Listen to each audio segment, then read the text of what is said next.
दिल्ली सरकार versus LG विवाद पर सुप्रीम कोर्ट का आज फैसला है। सुप्रीम कोर्ट ने 3 अधिकार को छोड़ दिल्ली को दिए सारे अधिकार। जमीन, पुलिस और लॉ एंड ऑर्डर मामला केंद्र के पास है।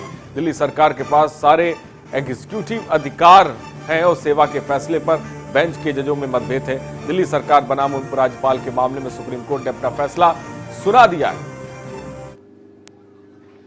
तीसरा इशू था कि commission of inquiry act, inquiry कौन कर सकता है, कौन ऑर्डर करेगा, उसके लिए बोला है कि ये भी केंद्र सरकार ही करेगी। चौथा इशू है इलेक्ट्रिसिटी।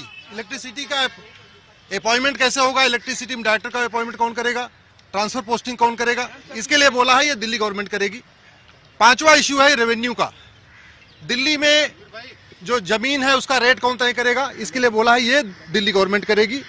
और छठवां इशू था के पास होगा, उस पर सुप्रीम कोर्ट ने कहा है कि एसीबी केंद्र सरकार के पास रहेगी और उसी के अधीन काम करेगी।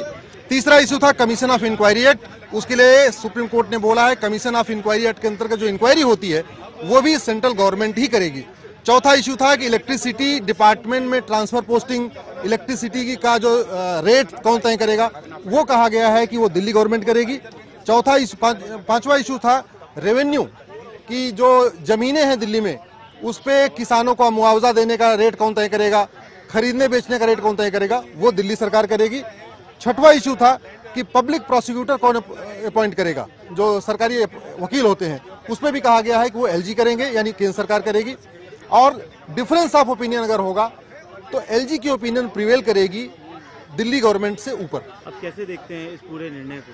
मुझे लगता है अच्छा फैसला है। हम लोग तो हमेशा ही सुप्रीम कोर्ट का सम्मान करते हैं, हम लोग नियम कानून मानने वाले लोग हैं। जो सुप्रीम कोर्ट का फैसला आया हम उसको बिल्कुल स्वीकार करते हैं, हम संविधान को मानते हैं, हमें कोई दिक्कत नहीं है। Thank you sir.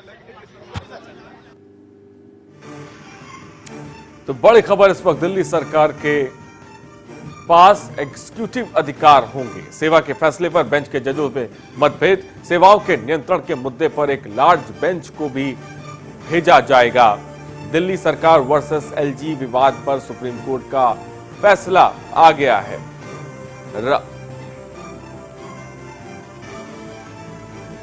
हमारे एसोसिएट एडिटर राजीव ओझा जी इस वक्त हमारे साथ जुड़ गए फोन लाइन पर। राजीव जी, एक निर्णायक फैसला और एक निर्णायक दिन था, खासकर बात की जाए जिस तरीके का विवाद हम लगातार देखते चले आ रहे थे एलजी और दिल्ली सरकार के बीच, इस फैसले को लेकर क्या कहेंगे आप? आरिश, देखिए, जैसा कि आपने बताया कि ये अंतिम फैसला नहीं है जी। और 2 जजों ने सुप्रीम कोर्ट के अपना फैसला सुनाया है। कहा जा रहा है कि राजीव जी, आपको रोकना चाहते हैं। Supreme court presided by 5 honorable judges of the Supreme Court, of which the honorable 2 judges today who have pronounced their judgment in various appeals were also a part of, have principally held that the constitutional bench had laid down certain principles, and obviously they are agreeing with all those principles because that's the way the larger bench decisions have to be upheld. But however, while deciding individual issues, since I have not really been privy of and I haven't read the तो लगातार जो प्रतिक्रियाएं आ रही वो भी हम आपको अब सुना रहे थे। सुप्रीम कोर्ट के वकील को आप सुन रहे थे, जहां पर इस फैसले के बाद वो अपनी बात रख रहे थे। हमारे एसोसिएट एडिटर राजीव जी भी इस वक्त हमारे साथ। राजीव जी, अपनी बात को पूरा करें। देखिए, अब ये जो दोनों जजों ने फैसला किया ये अभी फाइनल नहीं है जी। और ये 3 जजों की पीठ के पास जाएगा और वहां फैसला होगा।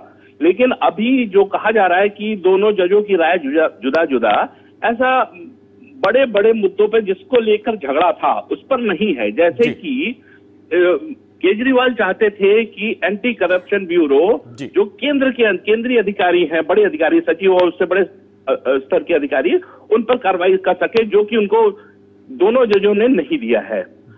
एक बात और साफ है कि ये भी स्पष्ट कर दिया गया है कि ठीक है, दिल्ली सरकार को एग्जीक्यूटिव पावर है, लेकिन डायरेक्टर और उसके नीचे के अधिकारियों पर वो अपना कार्रवाई कर सकती है। सचिव स्तर के किसी भी अधिकारी पर कार्रवाई का अधिकार बिना एलजी और इनडायरेक्टली कहें तो राष्ट्रपति के पास है अधिकार, और वो एलजी के रिकमेंडेशन पे ही काम करेगा। एलजी मतलब कि वो राष्ट्रपति का प्रतिनिधि होता है। और ये नहीं भूलना चाहिए कि दिल्ली केंद्र शासित राज्य है और उसमें विधानसभा है, इसलिए चीफ मिनिस्टर है केजरीवाल। तो असली झगड़ा तो यही है, लेकिन जो छोटे छोटे अधिकार उनको दिए गए हैं, जो कि पहले भी थे, जैसे कि सर्किल रेट, ये पहले भी 2007 में व्यवस्था थी जब शीला दीक्षित थी, और तो उनको भी उस समय से ये व्यवस्था चली आ रही है, तो उसको बरकरार रखा। और जैसे जो स्वास्थ्य सेवाएं हैं और निचले स्तर के अधिकारी हैं उसको, अच्छा, ट्रांसफर पोस्टिंग सचिव स्तर के अधिकारियों को ट्रांसफर करने का अधिकार भी केजरीवाल को नहीं दिया गया है। तो एक तरह से ये केजरीवाल जिन अधिकारों को चाह रहे थे, वो फिलहाल इन दोनों जजों के फैसले से ऐसा नहीं लगता कि उनकी पावर बड़ी है। जी राजू जी, शुक्रिया तमाम जानकारी के लिए। तो एग्जीक्यूटिव अधिकार जो है वो दिल्ली सरकार के पास रहेंगे, जैसे हमारे राजीव जी भी साफ तौर पर बता रहे थे। सेवाओं के नियंत्रण के मुद्दे को लेकर लार्ज बेंच के पास ये मामला भी जाएगा। तो आज एक निर्णायक फैसला कोर्ट की तरफ से लिया गया है, लेकिन अभी आप जैसा कि साफ तौर पर बताया भी जा रहा है कि अभी इस पूरे मामले पर और भी सुनवाई होनी है। कई ऐसे मुद्दे हैं खासकर दिल्ली सरकार के बीच और एलजी के बीच, जिनको अभी सॉल्व करना है कोर्ट को। दिल्ली सरकार वर्सेस एलजी विवाद पर सुप्रीम कोर्ट का फैसला है। सुप्रीम कोर्ट ने 3 अधिकार को छोड़ दिल्ली को सारे अधिकार दे दिए हैं।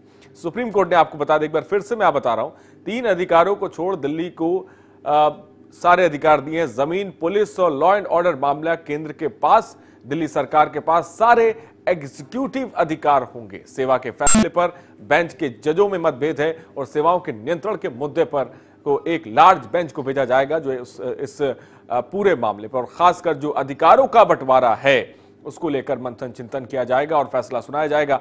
दिल्ली सरकार बनाम उपराज्यपाल के मामले में सुप्रीम कोर्ट ने अपना फैसला सुना दिया है। मामले में फैसला पढ़ते हुए जस्टिस सीकरी ने कहा कि राजधानी में सभी एग्जीक्यूटिव अधिकार दिल्ली सरकार के पास ही रहेंगे। हालांकि दिल्ली में जमीन, पुलिस और कानून व्यवस्था से जुड़े सभी अधिकार केंद्र सरकार यानी उपराज्यपाल के पास रहेंगे। आपने लगातार ये विवाद देखने को मिल रहा था, खासकर दिल्ली सरकार और उपराज्यपाल के बीच, जिसको लेकर ये मामला बहुत सुर्खियों में रहा और फिर ये मामला कोर्ट जा पहुंचा और कोर्ट ने आज इस पूरे मामले पर फैसला सुनाया है।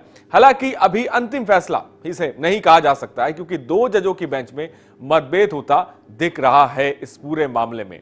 आपको बता दें कि सभी पक्षों को सुनने के बाद पीठ ने 3 महीने पहले यानी 1 नवंबर को अपना फैसला सुरक्षित रख लिया था और पिछले हफ्ते दिल्ली सरकार ने पीठ के समक्ष इस मसले को उठाते हुए मामले में जल्द फैसला सुनाने का अनुरोध किया था। दिल्ली सरकार ने अनुरोध किया था कि इस संबंध में फैसला जल्द सुनाया जाएगा, क्योंकि प्रशासन चलाने में दिक्कतें पेश आ रही हैं। पिछले साल संविधान पीठ ने अपना फैसला देते हुए कहा था कि दिल्ली में पुलिस, कानून व्यवस्था और भूमि को छोड़कर उपराज्यपाल दिल्ली सरकार के किसी अन्य कामकाज में दखल नहीं देंगे।